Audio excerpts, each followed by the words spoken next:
Confesemos, hermanos, juntos nuestra fe con el credo niceno. Confesemos con nuestra boca lo que cree nuestro corazón.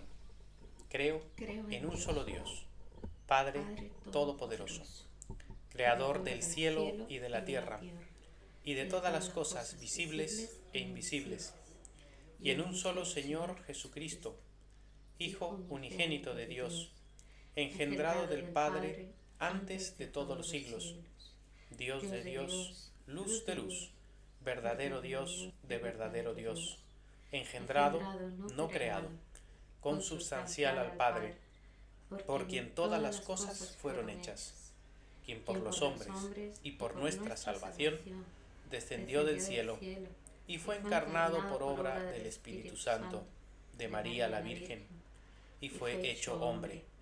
Y también por nosotros fue crucificado bajo Poncio Pilato. Padeció y fue sepultado.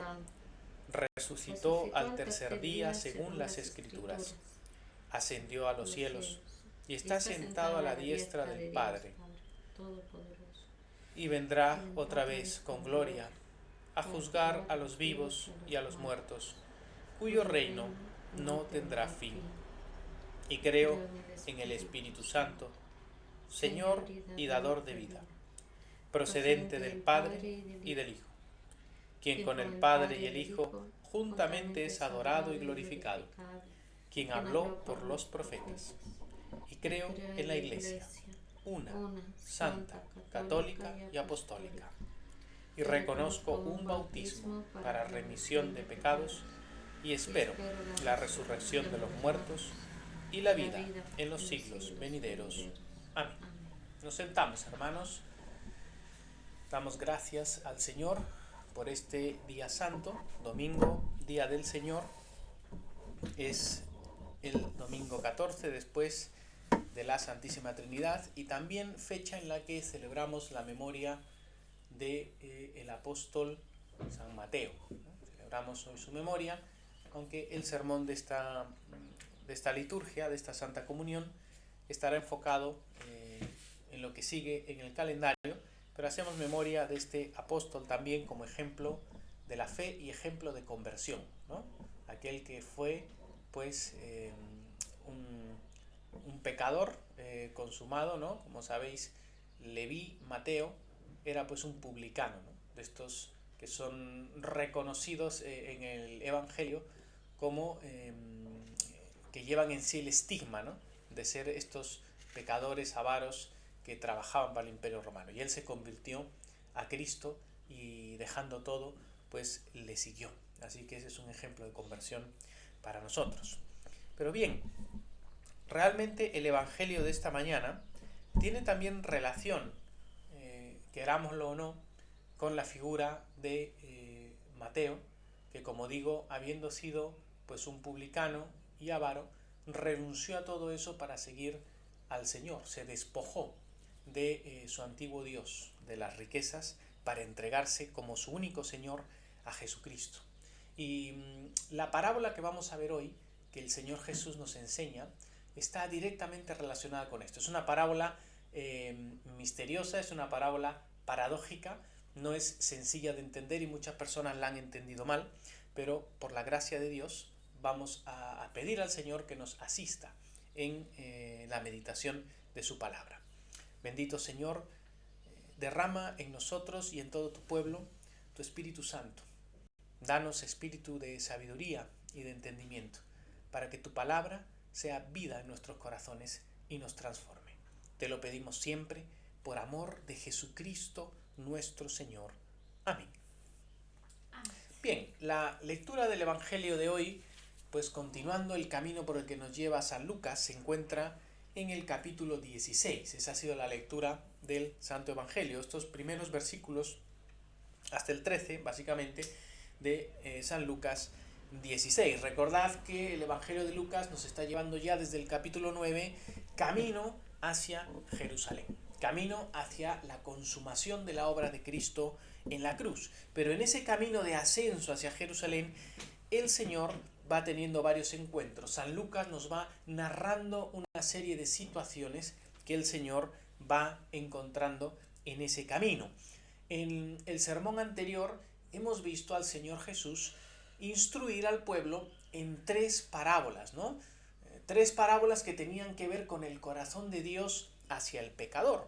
La parábola de la oveja perdida, la parábola de la moneda perdida y finalmente la tan conocida parábola del hijo pródigo. En esas tres parábolas el Señor nos muestra el gozo que hay en el cielo cuando un pecador se arrepiente. Y en la parábola del hijo pródigo también nos muestra cómo opera realmente la gracia de Dios en la conversión del hombre, en el arrepentimiento, cómo este hijo vuelve al Padre después de haber derrochado sus bienes, los bienes que le pidió a su Padre, ¿no? Y lo que vamos a ver hoy, pues tiene también relación con ese contexto inmediato. Fijaos cómo empieza San Lucas capítulo 16. Dice, dijo también a sus discípulos, había un hombre rico que tenía un mayordomo, y éste fue acusado ante él como disipador de sus bienes. Entonces le llamó y le dijo, ¿qué es esto que oigo acerca de ti? Da cuenta de tu mayordomía, porque ya no podrás ser más mayordomo. Bien, el Señor Jesús sigue en ese camino y ahora se dirige a sus discípulos, estrictamente. Aquí vemos que no está hablando con toda la multitud, sino con los discípulos estrictamente que le están siguiendo, y les dirige a ellos esta parábola. Parábola que, como digo, cierta relación tiene con el hijo, con la parábola del hijo pródigo, porque este hijo había disipado también sus bienes, pero tuvo que volver arrepentido delante del Padre para ser reconciliado. Y aquí, ahora el Señor nos muestra otra parábola, otra historia.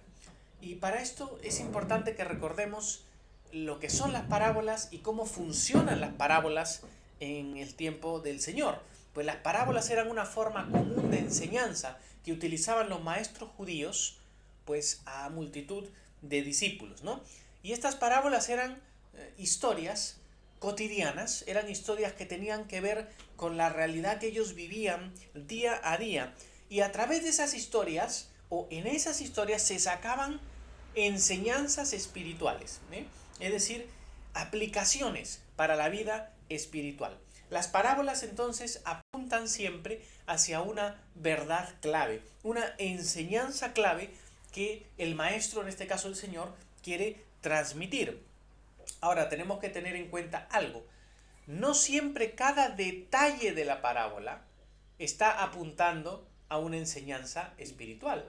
Hay muchos detalles en las parábolas que son accesorios, pero que no apuntan decididamente a la enseñanza principal o clave que tiene esa parábola. Y algunos aspectos de la parábola y algunas enseñanzas de la parábola también son paradójicos y misteriosos muchas veces. El mismo Señor dijo, el que tiene oídos para oír, que oiga. Es decir, muchas de las cosas que aparentan enseñar la parábola no son en realidad la enseñanza principal o el objetivo clave.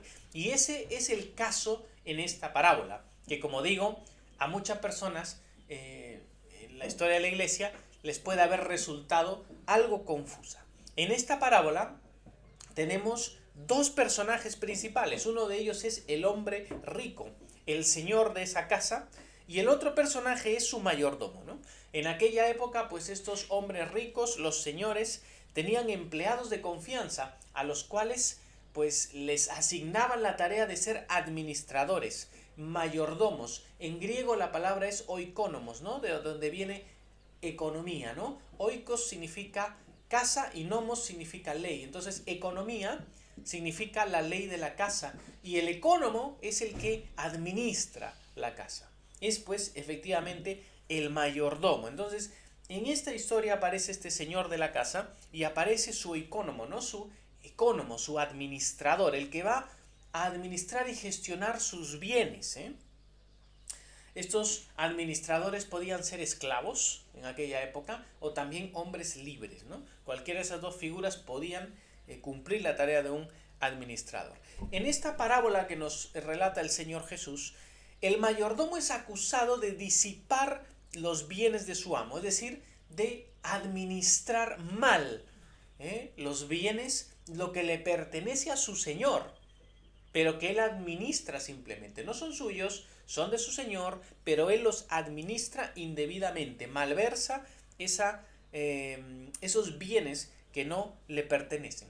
Y cuando él es acusado delante del Señor por esa mala administración, y esto se ve que estaba ya probado, el Señor le llama a rendir cuentas y le dice que ya no podrá ser su mayordomo. Es decir, él tiene que venir a hacer esa rendición de cuentas de la mala administración que ha hecho y va a ser retirado de su función. Fijaos. Esta situación era terrible para este hombre porque él no tenía nada que sea suyo, él dependía de todos los bienes que administraba de su señor. Y despojando o siendo despojado de todo eso, él quedaba en la calle, quedaba pues en la absoluta miseria, ¿verdad? Entonces vamos a ver cuál fue la reacción de este mayordomo infiel, ¿no? Versículo 3 dice: entonces el mayordomo dijo para sí, él está hablando consigo mismo, no está pensando qué hacer, dice: ¿qué haré? Porque mi amo o mi señor me quita la mayordomía. Cavar no puedo, mendigar me da vergüenza, ya sé lo que haré para que cuando se me quite de la mayordomía me reciban en sus casas. Fijaos, él está ya planificando, está preveyendo qué es lo que va a hacer para escapar de la situación. Él dice: me van a quitar la mayordomía, me voy a quedar en la calle. Entonces, ¿qué puedo hacer ahora? Dice. ¿Qué puedo hacer cuando se me quite esta mayordomía? ¿Qué puedo hacer para que me reciban en sus casas? Él está pensando: ¿qué opción tengo? ¿Me quedo sin mayordomía, me quedo en la calle? Pues otra opción que tengo es: estas personas a las que mi señor debe, ¿qué puedo hacer para que me reciban ellos en su casa? Él está buscando, ¿no?, astutamente qué hacer. Y fijaos lo que hace, ¿no? Versículo 5. Y llamando a cada uno de los deudores de su amo, dijo al primero: ¿cuánto debes a mi amo? Y él dijo: 100 barriles de aceite. Le dijo: toma tu cuenta, siéntate pronto y escribe 50. Después dijo a otro: ¿y tú cuánto debes? Y él dijo: 100 medidas de trigo. Él le dijo: toma tu cuenta y escribe 80. Fijaos la astucia de este mayordomo infiel. Él actúa rápidamente y en previsión a lo que se le viene encima. Él sabe que va a quedar en la calle y actúa rápidamente. Antes de ir a ajustar ya las cuentas con su señor, él intenta ganar el favor de aquellos que le deben para luego tener a quien arrimarse, básicamente, ¿no? Entonces, al que le debía 100 barriles de aceite a su señor, esos 100 barriles de aceite podían ser unos 3.200 litros de aceite, más o menos unos 1.000 denarios, es decir, el sueldo, el salario para 1.000 días, más o menos, de trabajo, ¿no? Y le dice: pues escribe 50, ¿no? Escribe la mitad, como que debes la mitad, fijaos. Y al que le debía 100 medidas de trigo, que esas 100 medidas de trigo podían ser más o menos 2.500 denarios, o sea, 2.500 días de trabajo, le dice: escribe 80, ¿no? Es decir, escribe menos de lo que debes, ¿no? Fijaos lo que hace este mal administrador. Pero lo curioso es lo que ocurre después, la reacción que tiene el Señor, la reacción que tiene su amo, ¿no?, ante lo que este hombre ha hecho. Versículo 8, nos dice el Señor Jesús: y alabó el amo al mayordomo malo por haber hecho sagazmente, porque los hijos de este siglo son más sagaces en el trato con sus semejantes que los hijos de luz. Esta es la parte que a muchas personas desconcierta de esta parábola, porque hasta aquí queda claro que el mayordomo es un mayordomo infiel, es un hombre que está usando una serie de artimañas para buscar su propio beneficio, y es uno que ha sido ya descubierto como infiel en la administración de los bienes de su señor. Y si ahora mismo él está haciendo artimañas para no escapar tan mal de la situación en la que ha sido descubierto, ¿cómo es posible que aquí su amo le alabe, ¿no? Entonces, este versículo es paradójico, es sorprendente, ¿bien? Pero realmente tenemos que entenderlo claramente en el mismo contexto que el Señor Jesús lo está enseñando. Primero debemos tener absolutamente claro que el Señor Jesucristo en ningún momento está validando o en ningún momento está elogiando el pecado, ¿no? No está elogiando la maldad de este hombre, no. Primero, el Señor Jesús nos está narrando lo que ocurre en la parábola. Él no está dando su propia opinión acerca de lo que ocurre. Él nos dice que en la misma parábola es el señor de ese administrador, el amo, el que alaba. ¿Pero qué es lo que alaba? Alaba la astucia de su mayordomo. Ese amo alaba la astucia previsora, la sagacidad del mayordomo malo. No está alabando su mala mayordomía, no está alabando el pecado del mayordomo, sino la astucia con la que él ha actuado para evitar caer en la total desgracia. Esto lo entendemos claramente porque a nosotros mismos nos pasa. Cuando nosotros vemos en las noticias que un político ha caído o se le ha descubierto en una serie de artimañas o algún tipo de delincuente se le ha descubierto en sus fechorías y de pronto vemos que lo que él había hecho era un plan tremendamente ingenioso. Él había manipulado una serie de cosas y había hecho una serie de trámites y de gestiones increíbles que uno de pronto lo que hace es alabar, ¿no?, cómo ha utilizado su inteligencia o esos mecanismos para un mal fin, ¿no? Y en ese sentido decimos, madre mía, si utilizara esa habilidad, si utilizara esa inteligencia para hacer el bien, ¿no? Pero tristemente la ha utilizado para hacer el mal. Pero estamos alabando esa inteligencia o esa habilidad que ha tenido para conseguir algo malo. Y eso es lo que está pasando aquí. Aquí el Señor no está alabando el pecado. Lo que está haciendo es reconocer la astucia con la que ha actuado este hombre de forma previsoria al ver su inminente caída, ¿verdad? Eso es lo que estamos viendo aquí. Y el Señor dice, porque los hijos de este siglo son más sagaces en el trato con sus semejantes que los hijos de luz. Y esto sí es un reproche del Señor a sus discípulos y a la iglesia. Y esto es algo que todos tenemos que reconocer. Los hijos de este mundo, los caídos, los perdidos, los impíos, son verdaderamente más astutos y más sagaces en su trato con los semejantes que los hijos de luz, que los hijos de Dios, que los hijos de la iglesia. Esto es verdad. Pero ¿es verdad en qué sentido? En que los hijos del reino y la iglesia muchas veces es tremendamente pasiva y poco hábil y poco sagaz en el momento de llevar el evangelio, en el momento de alcanzar a las personas del mundo.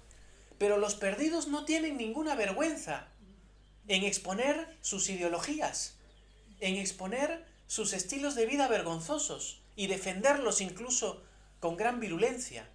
No tienen ningún tipo de vergüenza en defender el aborto, la inmoralidad, la destrucción de la familia. No tienen ningún tipo de vergüenza en exponer políticas que van en contra de la ley de Dios. Pero muchas veces los hijos del reino, los hijos de la luz, somos temerosos, somos mucho más callados, no somos tan astutos, no somos tan sagaces en mostrar la verdad de Cristo, la verdad del Evangelio, en mostrar la realidad. La Iglesia tantas veces es tan poco audaz en llevar la verdad al mundo que se pierde en nuestro trato con nuestros semejantes. Y el cristiano, el hijo de la luz, debe ser más sagaz, es lo que dice el Señor, más sagaz para echar mano de la vida eterna, para alcanzar las promesas del Evangelio y para llevar a otros a las promesas del Evangelio. Y fijaos lo que dice aquí el Señor. Versículo 9. Y yo os digo, ahora sí es ya el Señor hablando con sus discípulos, Aquí ya el Señor está aplicando la parábola, ¿no? Y yo os digo, ganad amigos por medio de las riquezas injustas, para que cuando éstas falten, os reciban en las moradas eternas. Una vez más, esta aplicación no es tan sencilla de comprender. Fijaos qué es lo que el Señor Jesús nos está diciendo. Una vez más, por supuesto que el Señor no está incitándonos a pecar. No nos está el Señor diciendo que nosotros busquemos tener ganancias pecaminosas para ganar beneficios. No es eso lo que el Señor nos está diciendo. Recordad que lo que el Señor ha alabado es la sagacidad de ese hombre. Y aquí el Señor lo que nos está diciendo es cuál debe ser, una vez más, lo ha dicho varias veces en el Evangelio de Lucas, cuál debe ser nuestra relación con los bienes materiales, a las cuales el Señor aquí le llama riquezas injustas. Las riquezas injustas aquí no se refieren a las riquezas que provienen del pecado, no. Se refieren a las riquezas que tenemos en esta vida, riquezas y posesiones que tenemos en esta vida y que siempre, querámoslo o no, están de una u otra forma manchadas por el pecado. Porque todo el dinero y las posesiones de esta vida nunca están del todo limpias. Todo lo que proviene de este mundo está de una u otra forma manchada con las deficiencias del pecado. Y a eso le llama el Señor las riquezas injustas. Pero Él nos dice, ganad amigos por medio de esas riquezas, por las riquezas que tenemos en esta vida. El Señor lo que está diciendo es, utilizad vuestros bienes, utilizad lo que tenéis en este mundo pasajero, temporal, utilizarlo de tal manera y con tal astucia que sea para vuestro beneficio en la eternidad. Lo que está diciendo Jesús aquí es, una vez más, haceos tesoros en el cielo y no en la tierra. Sed astutos, sagaces como este mayordomo fiel, que lo que hizo fue utilizar esos recursos para granjearse una oportunidad más adelante. Lo que el Señor nos está diciendo es, utiliza lo que tú tienes en esta vida de tal forma que te sea de beneficio en la eternidad. ¿Y eso qué significa? El Señor nos lo va a decir a continuación. Fijaos, versículo 10. ¿Cómo es que nosotros podemos utilizar esas riquezas o esos bienes temporales, esas riquezas injustas de esta vida? ¿Cómo es que podemos utilizarlas para nuestro bien futuro en la eternidad? Dice el Señor, el que es fiel en lo muy poco, también en lo más es fiel. Y el que en lo muy poco es injusto, también en lo más es injusto. Pues si en las riquezas injustas no fuisteis fieles, ¿quién os confiará lo verdadero? Y si en lo ajeno no fuisteis fieles, ¿quién os dará lo que es vuestro? Fijaos, el Señor no aprueba la mala mayordomía. El Señor no aprueba la infidelidad en la mayordomía. Al contrario, Él nos reafirma que el que es fiel en lo poco, también será fiel en lo mucho. Y el que es infiel en lo poco, también será infiel en lo mucho. Es decir, el Señor nos está diciendo una vez más, si lo que a ti se te ha dado en esta vida es lo poco, y no eres fiel en eso, tampoco serás fiel en lo mucho. Pero si lo que se te ha dado en esta vida, que es lo poco, y tú eres fiel en eso, entonces se te confiarán las riquezas eternas. Una vez más, el Señor nos está llamando a la fidelidad, nos está llamando a utilizar los bienes de esta vida, que le llama los bienes injustos, todo lo que proviene de esta vida, pero proviene de Dios, obviamente, por medio, nos lo da Dios, pero provienen siendo los bienes que tenemos en esta vida, debemos utilizarlos de tal forma que sean de beneficio para nuestra alma en el día final, en la eternidad. Fijaos, si no fuisteis fieles en las riquezas injustas, ¿quién os confiará lo verdadero? Si nosotros no somos fieles con lo que Dios nos da aquí, ¿cómo nos va a confiar en la eternidad? ¿Cómo nos va a confiar lo verdadero en el día final? Y el Señor termina diciendo esto: ningún siervo puede servir a dos señores, porque aborrecerá al uno y amará al otro, o estimará al uno y menospreciará al otro. Esta es la conclusión de su enseñanza. No podéis servir a Dios y a las riquezas. Y esta es la clave para entender la parábola. Esta es la clave para entender la parábola. Dios es nuestro Señor. Él es el Señor de la casa. Él es el hombre rico. Y cada uno de los creyentes es un administrador, un mayordomo de los bienes que Dios le da. Bienes y dones que son espirituales, pero también materiales. Bienes que son de esta vida.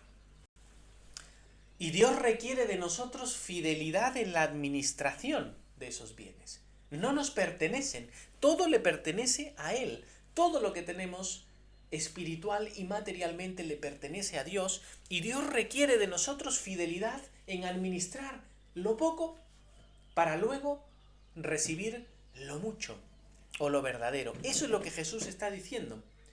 Y si en este mundo no somos fieles en lo poco, ¿cómo nos entregará lo verdadero en su reino? Eso es lo que Jesús está diciendo. Y los bienes que tenemos en esta vida, entre ellos el dinero, nuestras riquezas materiales, que es a lo que Jesús está apuntando aquí en la conclusión de su enseñanza, entre ellos nuestros bienes materiales, debemos utilizarlos sagazmente, astutamente, como el mayordomo. Esos bienes que él utilizó sagazmente no le pertenecían, eran de su Señor. Pero él los utilizó con esa sagacidad para procurarse un beneficio. Y el Señor está alabando esa sagacidad y nos dice que nosotros debemos tener esa sagacidad. ¿Qué sagacidad? De utilizar hábilmente lo que Dios nos da para el bien de nuestra alma. Eso es lo que está diciendo el Señor. ¿Y cómo se hace eso? ¿Cómo somos astutos en utilizar esos bienes en el trato con nuestro prójimo? La respuesta es simple. No utilices tus bienes solamente para ti. Paradójicamente, la respuesta es esta. No utilices tus bienes solamente para ti. No ames el dinero. Que el dinero y tus posesiones no sean tu Dios. Tú tienes que utilizar esos bienes que son de Dios para el bien del prójimo. Tú tienes que amar al prójimo como a ti mismo. Tienes que servirle a través de tus bienes, a través de lo que tú tienes. Esa es la forma astuta de utilizar esos bienes. Y de esa forma estás ganando, como nos dice aquí, amigos. Porque las personas a las que tú beneficias son personas que van a orar por ti, son personas que van a interceder por ti delante de Dios, son personas que van a dar gracias a Dios por ti. Y todo el bien que tú hagas despojándote de lo que tienes, cuenta a tu favor. Cuenta a tu favor para el día final. San Lucas insiste mucho en las enseñanzas de Cristo acerca de la limosna, de la misericordia al pobre, al necesitado, al que sufre. Y esta parábola de Cristo tiene directa relación con esto. Que el dinero y nuestras posesiones no sean nuestro Dios. No podemos tener dos señores. No se puede tener o no se puede servir a Dios y a las riquezas, a Mamón, ¿no? Es la palabra del Dios Mamón, del Dios dinero, nos dice el Señor. Entonces, la forma en la que nosotros administremos lo que Dios nos da, lo que nosotros tenemos, y entre ellos nuestras cosas materiales, la forma en la que las administremos van a mostrar quién es nuestro Dios. Van a mostrar quién es nuestro Dios y tendrá además consecuencias en el día del juicio. Hermanos, conclusión de esta enseñanza. Utilicemos sagazmente, astutamente, los bienes que por la gracia de Dios tenemos. Utilicémonos no solamente para nuestras necesidades, sino para cubrir las necesidades de nuestros hermanos y de los que están sufriendo. Al igual que nuestro dinero, dediquemos nuestro tiempo, nuestros dones y nuestras posesiones a bendecir al que no tiene, en el amor a Dios y al prójimo. Y el Señor nos dice que esto es usar con sagacidad nuestros bienes para procurarnos bienaventuranza eterna. Así que, hermanos, sigamos la voz de Cristo, la enseñanza de nuestro Señor en estas cosas. Confiemos en su obra en la cruz, en su muerte, en su resurrección, en la gracia que Él nos da para poder vivir vidas en obediencia a lo que Él nos pide. Que el Señor bendiga su palabra en nuestros corazones. En el nombre del Padre, y del Hijo, y del Espíritu Santo. Amén.